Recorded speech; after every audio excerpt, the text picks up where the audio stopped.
நமது அன்றாட வாழ்க்கையில் வரும் சின்ன சின்ன நோய்களுக்கு தீர்வு தரக்கூடிய ஒரு சில இயற்கை மருத்துவ குறிப்புகளை இங்கே தெரிந்து கொள்வோம். தக்காளியை அதிகமாக சமையலுக்குதான் பயன்படுத்துவோம். ஆனால் தக்காளியை தினமும் பச்சையாக சாப்பிட்டால் வாய்ப்புண் குணமாகும். அதனால் தினமும் ஒரு தக்காளி பச்சையாக சாப்பிடலாம். தினமும் சாப்பிட்ட பிறகு ஒரு துண்டு வெள்ளரிக்காய் சாப்பிட்டால் வாயில் துர்நாற்றம் ஏற்படுத்தும் பாக்டீரியாக்களை வெளியேற்றி வாயை புத்துணர்ச்சியாக வைத்துக் கொள்ளும். வெந்தயம் அல்லது வெந்தயக்கீரை மற்றும் கொத்தமல்லி இரண்டையும் ஒன்றாக அரைத்து தலைக்கு தேய்த்து குளித்தால் தலைமுடி பட்டுப்போல் மின்னும்.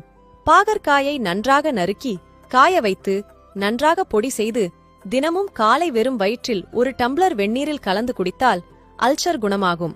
குழந்தைகளுக்கு நோய் வராமல் இருக்க தினமும் ஒரு செம்பு பாத்திரத்தில் தண்ணீர் ஊற்றி கொஞ்சம் துளசி இலையை போட்டு 5 மணி நேரம் ஊற வைத்து குழந்தைக்கு கொடுத்தால் குழந்தைகளை எந்த நோயும் தீண்டாமல் பாதுகாத்துக் கொள்கிறது.